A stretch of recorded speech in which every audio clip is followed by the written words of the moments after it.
Terima kasih sudah klik video ini. Tapi jangan lupa guys, klik tombol subscribe karena subscribe itu gratis. Dengan subscribe kamu support channel ini terus untuk upload hampir setiap hari. Ingat, subscribe itu gratis, gak ada ruginya kamu klik tombol subscribe guys. Selamat menonton, enjoy.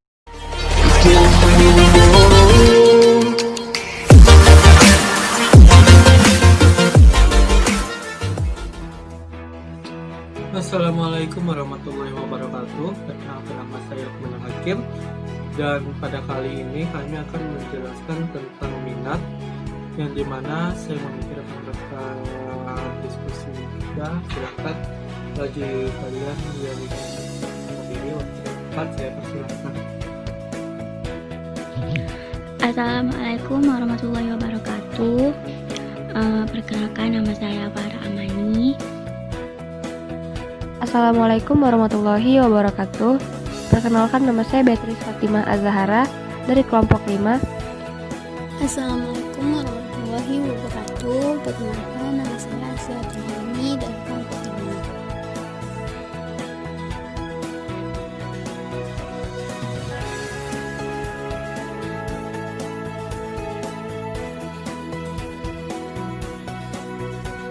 Baik, pada hari ini saya akan menjelaskan materi tentang yaitu pengertian minat menurut para ahli. Minat merupakan sesuatu yang sangat penting bagi seseorang untuk melakukan suatu aktivitas. Dengan minat, orang akan berusaha mencapai tujuannya. Oleh karena itu, minat dikatakan sebagai salah satu aspek psikis manusia yang dapat mendorong untuk mencapai tujuan. Dengan adanya minat, maka seseorang seolah-olah memiliki tuntunan agar tercapainya suatu keinginan yang sesuai akan sesuatu hal yang membuat ia tertarik. Menurut The Lion G, memberikan pengertian yang paling mendasar tentang minat. Minat dapat diartikan sebagai sibuk, tertarik, atau terlibat dengan sesuatu kegiatan karena menyadari pentingnya kegiatan itu. Karena seseorang sudah merasa tertarik terhadap sesuatu, maka ia akan berusaha dengan keras agar keinginan yang berkaitan dengan minatnya tersebut dapat tercapai. Hal ini menjadi suatu tujuan karena seseorang menyadari betapa pentingnya kegiatan ataupun hal yang diminatinya, sehingga menjadikan minatnya itu sebagai sesuatu yang berharga. Selain itu, menurut Agus Sujanto, memberikan pengertian tentang minat yaitu sesuatu pemusatan perhatian yang tidak disengaja, yang terlahir dengan kemauannya dan yang tergantung dari bakat dan lingkungannya. Sesuatu yang dapat diartikan di sini adalah adanya suatu kegiatan yang lahir dari ketidaksengajaan seseorang yang juga dipengaruhi oleh bakat dan lingkungan ia tinggal. Hal ini seringkali sulit dijelaskan bagaimana seorang dapat tertarik terhadap sesuatu tersebut. Kemudian, menurut Holland, minat adalah aktivitas atau tugas-tugas yang membangkitkan perasaan ingin tahu, pengertian, dan memberi kesenangan serta kenikmatan. Hakikat dan kekuatan dari minat dan sikap merupakan aspek penting kepribadian yang dapat memengaruhi prestasi pendidikan dan pekerjaan, relasi, hobi dalam kehidupan sehari-hari. Minat dapat menjadi indikator dari kekuatan seorang di area tertentu, di mana ia akan termotivasi untuk mempelajarinya dan menunjukkan kinerja yang tinggi. Dengan demikian, maka dapat penulis simpulkan bahwa minat merupakan sesuatu hal yang lahir dari diri seorang yang membuatnya merasa tertarik terhadap suatu kegiatan yang kemudian dianggap berharga, yang dipengaruhi oleh bakat dan lingkungannya. Di sini saya akan membahas tentang klasifikasi tes minat. Menurut Dictionary of Psychology, Reber pada tahun 1985, minat diartikan sebagai kesukaan, perhatian, keingintahuan, keterarahan tujuan, motivasi, dan fokus. Hakikatnya minat dan juga sikap merupakan aspek penting dari kepribadian. Minat akan mempengaruhi prestasi pendidikan dan pekerjaan, hubungan antar pribadi, kesenangan yang didapat dari seseorang dari aktivitas luang, dan fase-fase utama lainnya dalam kehidupan sehari-hari. Pada dasarnya, para ahli sepakat bahwa minat dipandang berbeda dengan aspek kognitif. Dengan demikian, untuk mengetahui minat seseorang digunakan instrumen untuk mengukurnya. Interest Inventory atau tes minat merupakan instrumen yang didesain untuk mengevaluasi minat atau preferensi seseorang terhadap berbagai bidang atau aktivitas. Sebagai besar, inventory minat dirancang untuk menaksir minat individu terhadap bidang pekerjaan. Sejumlah inventory juga memberikan analisis minat dalam kurikulum pendidikan atau bidang studi, yang nantinya terkait dengan keputusan karir. Meskipun frekuensi penggunaan tes dalam konseling masih cukup stabil sejak tahun 1950-an, penggunaan tes minat telah relatif meningkat dibandingkan tes kepribadian. Inventory yang belakangan dikembangkan atau direvisi mencerminkan perubahan dalam konseling karir. Salah satu perubahan ini berkaitan dengan meningkatnya penekanan pada eksplorasi diri atau self-exploration. Semakin banyak instrumen memberikan kesempatan bagi individu untuk mempelajari hasil-hasil tes terinci dan menghubungkannya dengan informasi pekerjaan, serta data lain tentang kualifikasi dan pengalaman pribadi. Perubahan kedua terkait dengan sasaran pengukuran minat. Dewasa ini ada lebih banyak penekanan pada perluasan pilihan karir yang terbuka bagi individu. Jadi, inventory minat digunakan untuk mengakrabkan individu dengan pekerjaan yang cocok, yang mungkin jika tidak diperkenalkan maka tidak akan dipertimbangkan oleh individu tersebut. Perubahan ketiga terkait dengan perluasan pilihan-pilihan karir ini. Perubahan ini terjadi sebagai bentuk keprihatinan tentang keadilan terhadap jenis kelamin. Adapun klasifikasi tes minat sebagai berikut. Yang pertama ada The Rothwell-Miller Interest Blank, disusun oleh Rothwell-Miller tahun 1947, terdiri atas 12 kategori jenis pekerjaan, yang terdiri atas Outdoor, Mechanical, Computational, Science, Scientific, Personal Contact, Aesthetic, Literary, Musical, Social Service, Clerical, Practical, dan Medical. Tes ini disusun dengan tujuan mengukur minat seseorang berdasarkan sikap seseorang terhadap suatu pekerjaan. Nah, yang kedua, Career Preference Record Vocational, disusun oleh G. Friedrich Kuder tahun 1934 sampai 1935 di bidang pendidikan.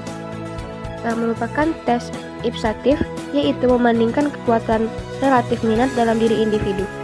Selain itu, tes ini juga mengukur derajat variasi seseorang terhadap pekerjaan yang dilakukannya dalam suatu jabatan tertentu. Dapat dilakukan secara individual ataupun klasikal dalam waktu 30-4 menit. Yang ketiga ada Kuder General Interest Survey. Dikembangkan sebagai revisi dan perluasan dari Kuder Preference Record Vocational, dirancang untuk kelas 6 sampai kelas 12. Nah, yang keempat ada Kuder Occupational Interest Survey. Berkembang dari Kuder Preference Survey yang terbit tahun 1939, Kuder memeriksa kesamaan antara peserta tes minat orang-orang yang bekerja dalam berbagai pekerjaan. Juga mengembangkan norma yang terpisah antara perempuan dan laki-laki dan juga memisahkan serangkaian skala bagi jurusan PT.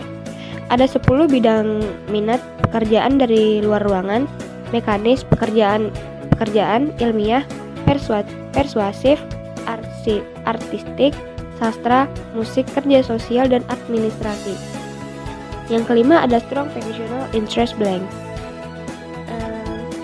Dalam revisinya tahun 1966, 399 item berhubungan dengan 54 bidang pekerjaan bagi laki-laki dan 32 pekerjaan bagi perempuan.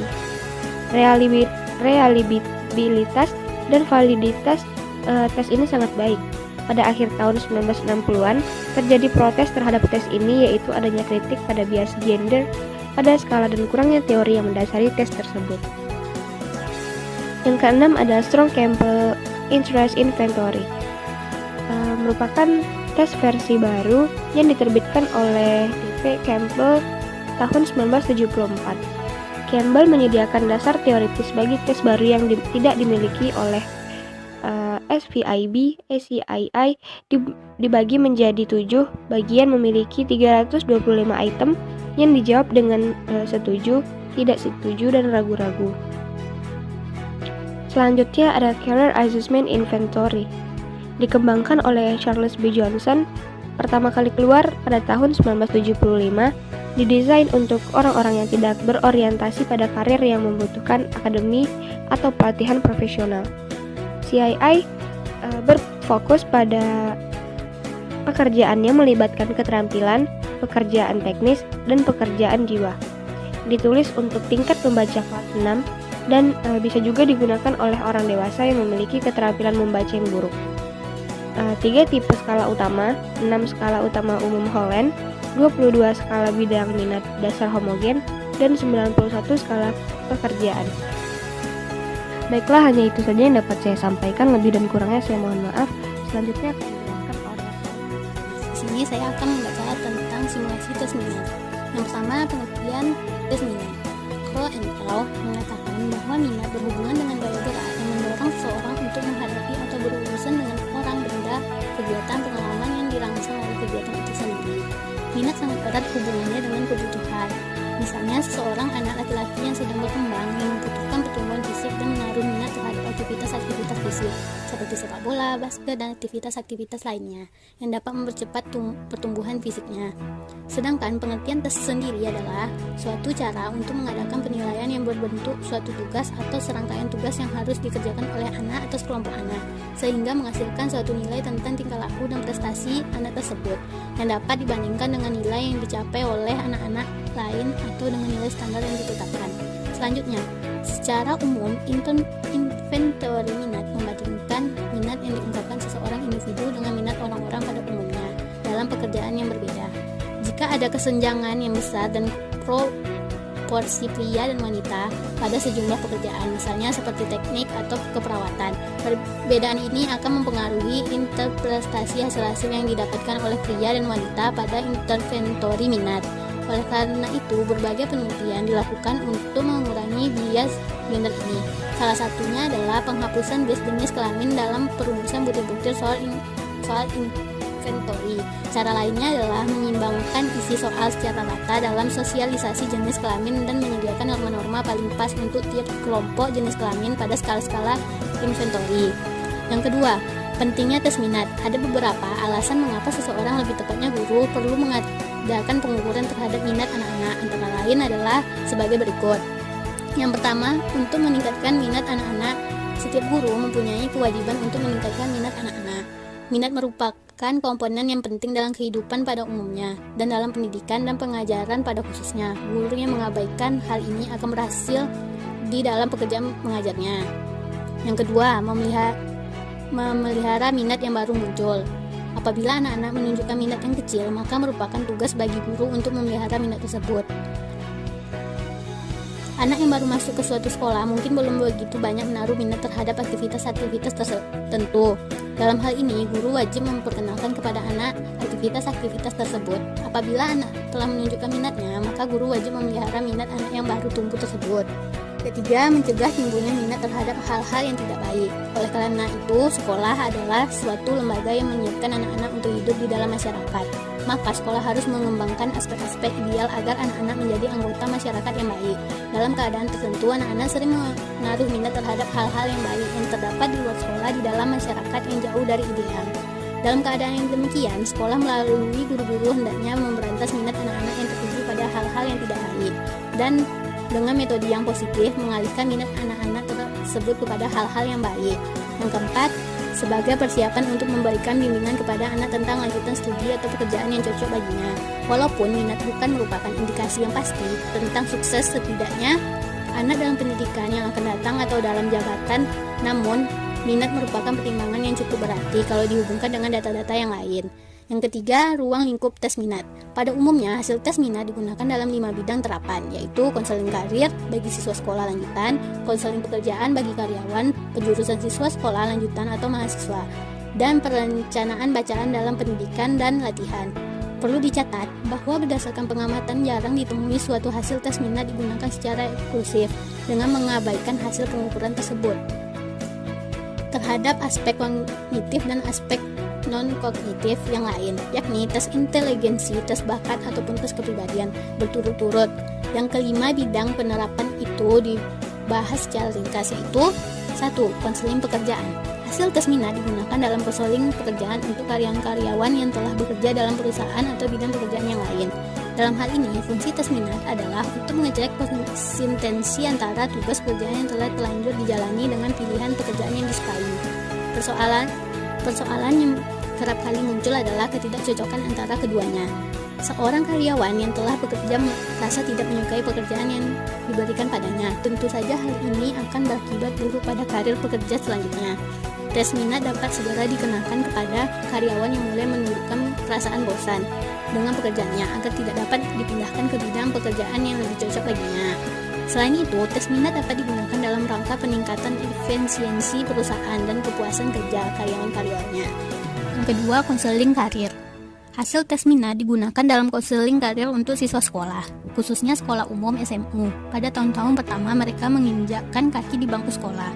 Walaupun demikian, hasil tes minat dapat digunakan untuk siswa sekolah kejurusan yang akan segera bekerja setelah lulus. Selain itu, konseling karir dapat digunakan bagi orang-orang putus sekolah lanjutan yang sedang mencari pekerjaan yang cocok mereka dalam waktu yang dekat. Kegunaan hasil tes minat bagi siswa SMU adalah untuk menunjukkan bidang-bidang pekerjaan secara umum dan luas, agar mereka segera mempersempit berbagai alternatif bidang pekerjaan dan memfokuskan diri pada beberapa bidang yang jelas.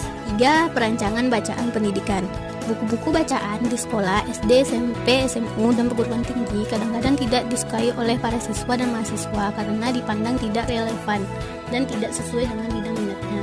Dalam sistem pendidikan klasikal, tes minat dapat dimanfaatkan untuk mengetahui materi bacaan yang tepat bagi siswa agar prestasi mereka juga meningkat.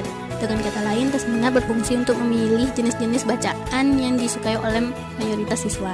Dalam skala yang lebih besar, hasil tes minat dapat diterapkan untuk perancangan pemilihan dan penerbitan buku-buku bacaan yang lebih disukai oleh siswa pada suatu daerah atau provinsi tertentu. Yang keempat, penjurusan siswa. Pada prinsipnya, penjurusan siswa di sekolah lanjutan merupakan penempatan siswa pada jurusan-jurusan atau program-program studi yang tersedia. Dengan demikian, pertama-tama siswa sudah diterima pada suatu jenjang sekolah tertentu, misalnya melalui sistem seleksi dengan menggunakan tes inteligensi dan tes bakat. Barulah kemudian dilakukan pengukuran terhadap minatnya untuk menempatkan setiap siswa pada suatu jurusan atau program studi yang tepat berdasarkan hasil pengukuran tadi. Dan tes minat yang digunakan tergantung dari keluasan jurusan atau program studi yang tersedia. Jika jurusan atau program studi terbatas misalnya 2 atau 3 saja, maka sebaiknya kita tidak menggunakan tes minat yang mengukur minat seseorang secara luas. Lebih tepat jika kita hanya menggunakan tes minat sesuai dengan jurusan atau program studi yang benar-benar ada. Hal ini dipandang efisien karena siswa tidak perlu mengerjakan semua item pada semua bagian tes, tetapi cukup mengerjakan item dan bagian relevan. Contohnya, strategi seperti ini adalah pada penempatan siswa-siswa STM yang memiliki 3 jurusan, yaitu mesin, elektro, dan bangunan. Yang keempat, faktor yang mempengaruhi minat.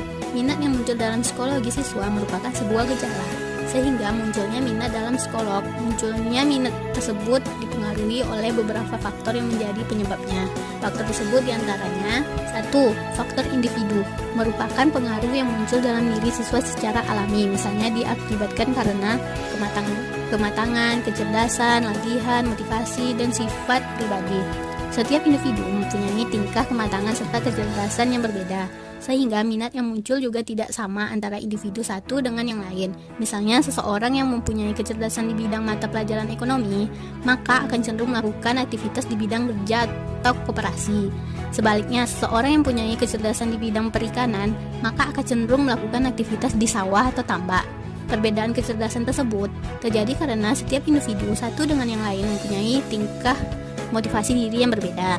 Sedangkan motivasi tersebut diperoleh melalui pengetahuan, pengalaman, atau pelatihan yang diikuti.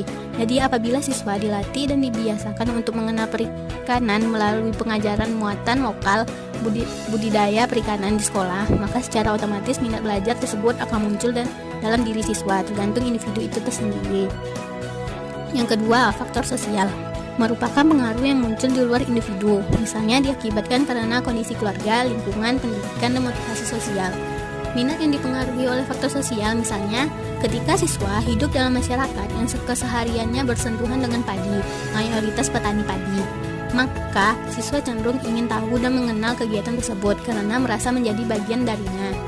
Sebaliknya, jika kesehariannya bersentuhan dengan ikan, mayoritas pekerja tambak, maka siswa cenderung ingin tahu dan mengenal lebih dalam mengenai perikanan. Jadi apabila siswa mempunyai latar belakang keluarga atau masyarakat yang beroperasi di bidang perikanan, maka minat belajar muatan lokal budaya perikanan tersebut juga akan muncul dengan tersendiriannya. Sekian dari saya, akan dilanjutkan oleh teman saya. Baik, kali ini kita akan masuk kepada administrasi RMIB, yaitu Rothwell Miller Interest Blank. Baik, pengertian dari RMIB yang pertama ada pengertiannya, itu tes ini pertama kali pada tahun 1974 dibuat oleh Rothwell. Saat itu tes hanya memiliki 9 jenis kategori dari jenis-jenis pekerjaan yang ada. Tapi pada 1950 oleh Kenneth Moore, dalam jenis kategori diperluas menjadi 12 jenis kategori. Dan sejak itu, tes interest ini disebut tes Rothwell Miller Interest Blank. Tes ini berbentuk belangko atau formulir yang berisikan daftar pekerjaan yang disusun dalam 9 kelompok dan dibedakan untuk kelompok pekerjaan pria dan wanita. Masing-masing kelompok pekerjaan tersebut berisikan 12 jenis pekerjaan yang diwakili 9 kategori pekerjaan yang akan diukur dalam tes ini. Tes Rothwell Miller Interest Blank disusun dengan tujuan untuk mengukur interest seseorang berdasarkan sikap seseorang terhadap suatu pekerjaan, karena setiap orang mempunyai stereotip terhadap jenis-jenis pekerjaan yang sudah ada, yang kemudian memilih pekerjaan yang sesuai ide tersebut. Stereotip seperti ini mendasarkan konsepnya pada hal-hal yang menarik dari hal-hal yang merupakan keputusan dari pekerjaan tersebut. Keadaan semacam ini sangat mungkin terjadinya stereotip yang benar atau salah sama sekali. Dalam tes ini terdapat 12 jenis bidang kategori untuk mengukur kemampuan dalam pekerjaan, yaitu outdoor, mechanical, computational, science, scientific, personal contact, aesthetic, literary, musical, social service, clerical, practical, medical, dan lain sebagainya. Tes Rothwell Miller Interest Blank dapat diberikan kepada testi secara perorangan maupun satu top. Instruksi biasanya sudah terdapat dalam belangko sehingga bagi testi yang sudah dewasa dapat diinstruksikan untuk membaca sendiri, kecuali untuk orang dewasa yang intelijensinya rendah. Bagi testi normal dianggap kemampuan untuk memahami instruksi tes yang tertulis sehingga perlu diberikan beberapa contoh untuk dapat membedakan dengan tepat. Bahkan kadang harus dilakukan dengan memeriksa pekerjaan untuk setiap saat untuk mencegah kemungkinan berbuat salah. Tujuan dari tes tersebut untuk mengukur interest seseorang berdasarkan sikap seseorang terhadap suatu pekerjaan. Hal ini didasarkan atas ide stereotip terhadap pekerjaan yang bersangkutan. Pemikiran yang mendasari pembentukan tes ini adalah bahwa setiap orang memiliki satu stereotip terhadap jenis pekerjaan yang tersedia atau yang disediakan oleh masyarakat, dan yang kemudian memilih pekerjaan yang sesuai dengan ide tersebut. Meskipun terdapat juga stereotip yang tidak berdasarkan ide tertentu atau tidak ada hubungannya sama sekali dengan pekerjaan yang dimaksud. Stereotip seperti ini lebih banyak mendasarkan konsepnya pada hal-hal yang menarik daripada hal-hal yang merupakan keputusan dari pekerjaan tersebut. Dan keadaan semacam ini sangat memungkinkan terjadinya atau timbulnya stereotip yang benar atau salah sama sekali. Tapi tujuan terpenting dari tes ini bukanlah hanya sekedar untuk mengetahui kebenaran stereotip tersebut, tetapi untuk mengetahui bahwa tersebut benar-benar ada dan dapat merupakan pengaruh yang kuat terhadap konsep seseorang mengenal suatu pekerjaan, karena biasanya apabila seseorang menyatakan suka atau tidak suka terhadap suatu pekerjaan tertentu, maka mereka juga memperlihatkan sikap yang sama terhadap dirinya, meskipun secara kenyataannya banyak pekerjaan yang berbeda dengan konsepnya. Baik, yang ketiga hal menjadi keputusan ini adalah mudah dikerjakan oleh subjek, cepat diskor, menimbulkan minat secara interaktif dari sumber subjek terhadap pekerjaan tersebut, dapat dimasukkan ke dalam bateri tes, lebih cocok diberikan pada remaja atau orang dewasa. Hasil keseluruhan dari tes akan memperlihatkan pola yang aktif. Jenis-jenis RMIB terdapat 12 jenis kategori untuk tes Rothwell Miller Interest Blank. Yang pertama, outdoor. Pekerjaan yang aktivitasnya dilakukan di luar, di udara terbuka, tidak berhubungan dengan hal-hal yang sifatnya rutin. Contoh untuk pria seperti petani, penjaga hutan, ataupun untuk wanita seperti pekerjaan pertanian, guru pendidikan jasmani. Dan yang kedua, mechanical. Mechanical pekerjaan ini yang berhubungan dengan mesin, antara pria gitu. Contohnya sebagai pria ya tukang bubut, tukang listrik, dan untuk wanita seperti petugas perawatan alat, reparasi cat.